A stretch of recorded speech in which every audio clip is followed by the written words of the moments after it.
In the second season, we won the Carabao Cup. Get in! But we finished down in 6th place. You're joking. A lot of players are leaving on free transfers. But the director of football has £231 million to spend, which of course I have no say on, thanks to him being in control of all transfers and contracts. And he did not mess around bringing in Gonzalo Inacio, a fantastic young centre-back, for a bargain price of just £30 million from Sporting. But it doesn't stop there. A £6 million bid for Asp Jensen. He's a Danish midfielder only aged 18. Definitely one for the future from Bayern Munich. And then another £68 million for centre midfielder Erkan Kirku of Feyenoord. I mean, he's great and all, but my word, that's expensive for a position we aren't really struggling with. But that's the kind of thing I always find with this series, the Director of Football Challenge. The Director of Football will always stock up in one position. But it didn't take long before we broke the transfer record at the club, bringing in the midfielder for £68 million. We also say our goodbyes to our beloved Big Willie. Some people never have their own Big Willie, so we should just be grateful. He left a hole in our hearts that hopefully this £57 million transfer could fill. Santiago Jimenez, who moved to Leicester last season, is a quality goalscorer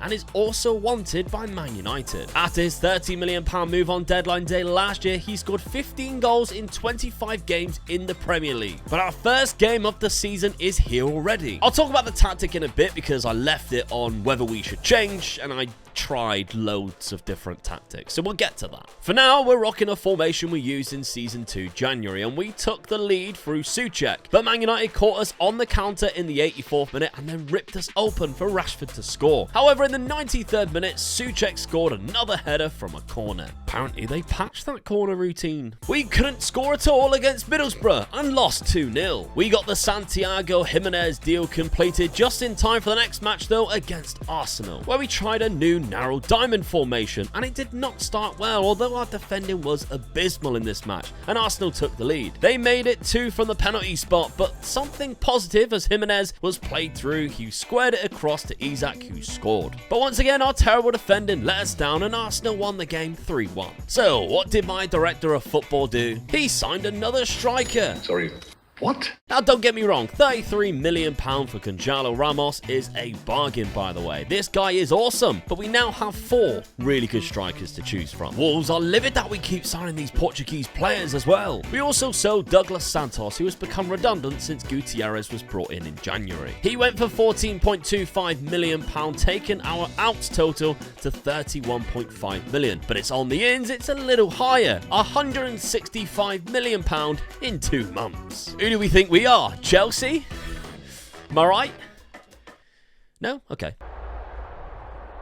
Anyway, we are rocking the narrow diamond tactic for a little while longer, mainly because it fits the 52 centre midfielders we now have. Cheers, Dan. Idiot. We play Man City next and lost 4-3 in a very entertaining game. Europa League fixtures are in, and I fancy our chances of a top 8 qualification. And in our first game of the competition, Gonzalo Ramos scored almost from kickoff in a 5-0 win. Ramos then set up the other new striker we brought in this season, Jimenez, against Crystal Palace in a 2-0 win back in the Premier League. Wilfried Zaha received a straight red card too in this match, and Rodri got the second goal in injury time second half. The other results in this month include wins against Villa and Mansfield, but a loss to Wolves, which means we've started the season very mediocre, winning and losing 4 games from 8.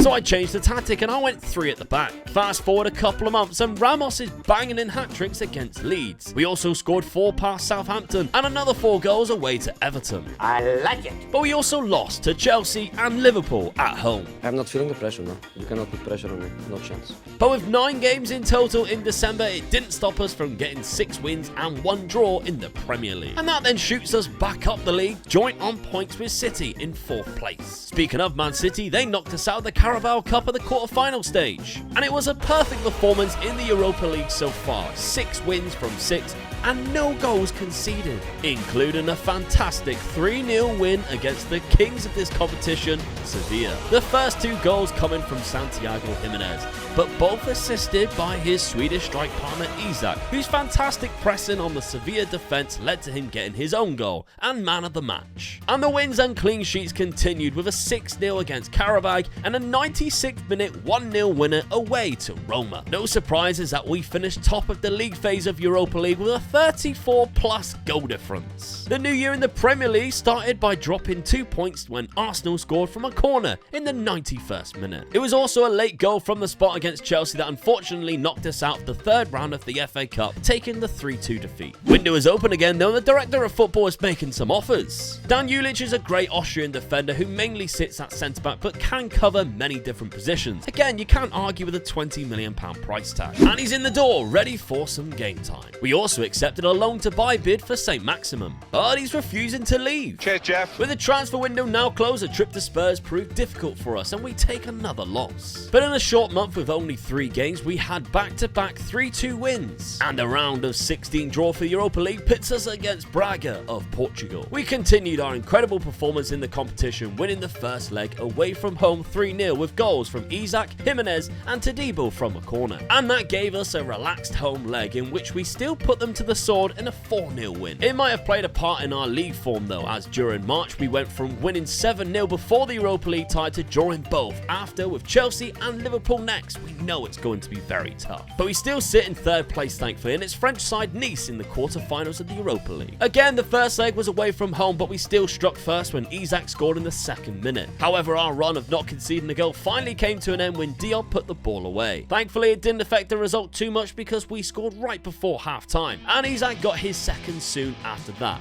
and then put away his third, our fourth, in a 4-1 first leg win. The second leg, we threw the clean sheet right out the window. Again, it didn't really affect the result. We were already 3 goals up, and before they even scored, we bagged another 2 from Isaac and Jimenez, but I was very disappointed we conceded 3 goals at home after being so solid in the competition for so long. We win on the night 5-3, 9-4 on aggregate. It was not all sunshine and rainbows in the Premier League, however. My eyes are bleached. But a semi-final against Belgian side Antwerp, a tie that you'd like to think we shouldn't really struggle to win. Gonzalo Inacio was brought in for his defensive prowess. Why am I mentioning this, you ask? Well, because in the first leg against Antwerp, he scored 3 goals. And he picked up an incredible assist for the only goal that wasn't scored by a defender in this game for Gonzalo Ramos. Newcastle won 6-0 in this home leg with 5 goals being scored by defenders. Inacio with 3, ending with a calm penalty, Castagna with a beautiful goal to be fair, and Todibo with the other. I guess